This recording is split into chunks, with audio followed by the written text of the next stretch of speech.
Okay, here's maybe the coldest take ever, but it's useful to have skills. Life involves being alive, and when you're alive and living life, it's useful to have skills and gain skills. But there's a secret to learning how to do new things and build new skills, and do you want to know what it is? Do you? Do you? Okay, I'll tell you. The secret is that you only need one skill in order to build skills, and that skill is the skill of how to build skills. Skills!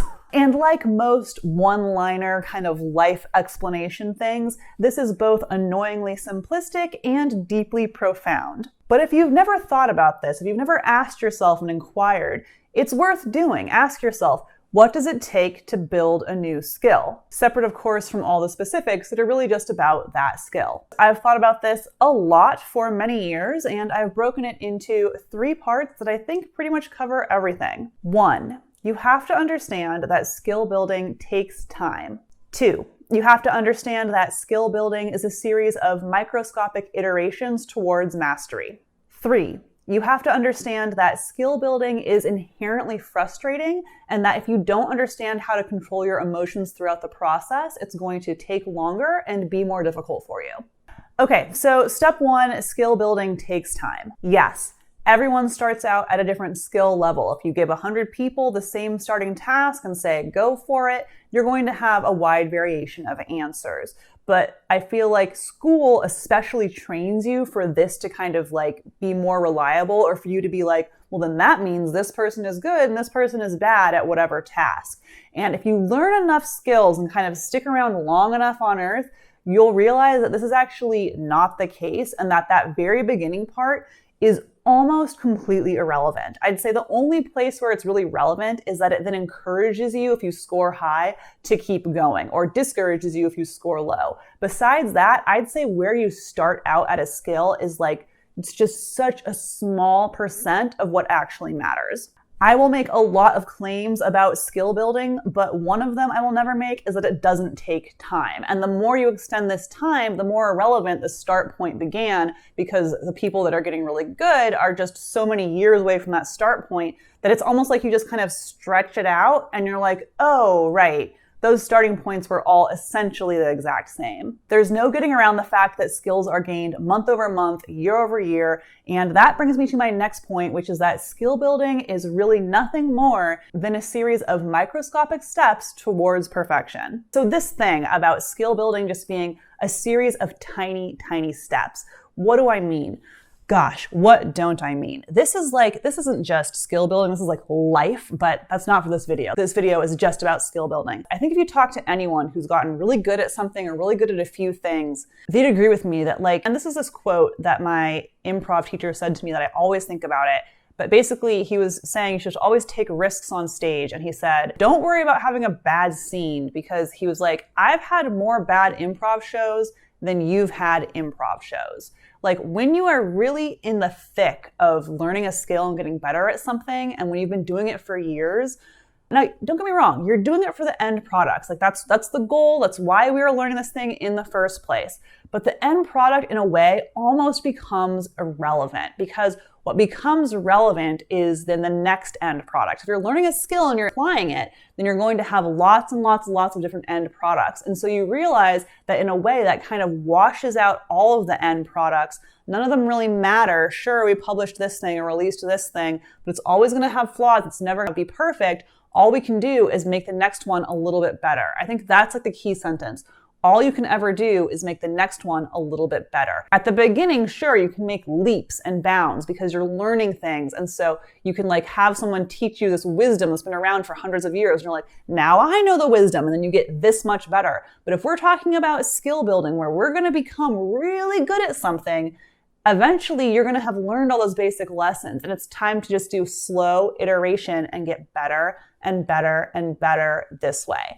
And basically, There is no other way to learn skills. If you aren't doing this, you aren't learning a skill. Think about how we learned languages. You cannot learn a language without going through this process. You cannot beat the final boss of a game if you just started playing an hour ago and are in level 1.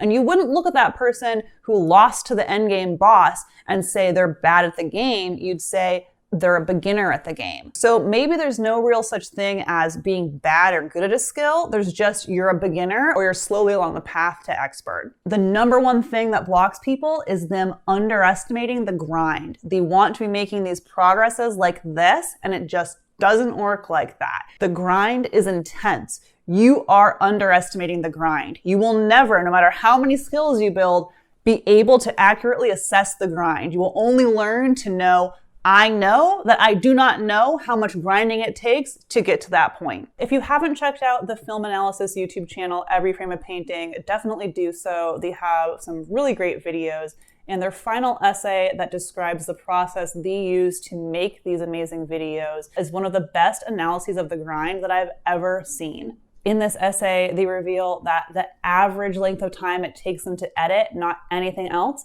is about 8 hours of editing for every 1 minute of video essay. So for their 9-minute video featuring Jackie Chan, that was 72 hours of editing and probably at least double for research and writing, which leads you to a total of over 200 hours of work for a 9-minute video. I've never made anything so intensely detailed that it took me that long for a shorter video. But if you've never made videos before, I can guarantee that every video that you watch takes way more time and effort to make than you're thinking it does. And I'm sure you know this to be true with whatever field you are familiar with.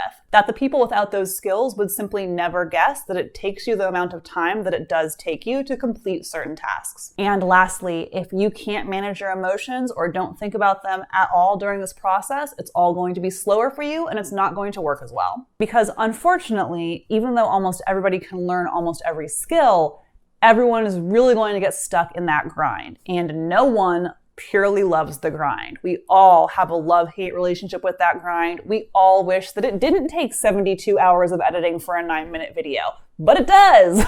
And that frustration and our expectations, it never fully ends. You're always wanting to be like, well, what if I just knocked it out of the park? Well, what if I just was able to do it? And so it's a guarantee that you're going to be frustrated many times with the grind. And since you're going to be underestimating, you're then going to be disappointed because you're going to have to go over and over what you thought it was going to take to get to certain points. Again, this is unavoidable. This just will happen.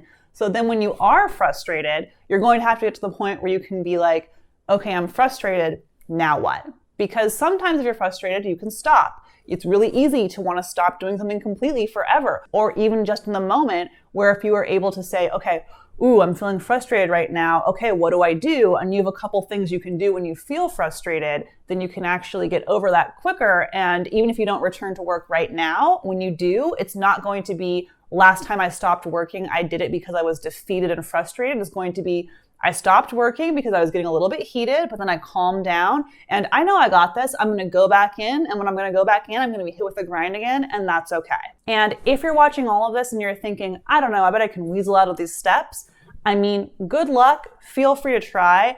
I was able to weasel out of them for a long time because I have a very high work ethic and I'm very curious about doing a bunch of things. But eventually not dealing with my frustration led me to severe burnout, where pretty much non-optionally, I was forced to really take a back seat and to really sit and to work less.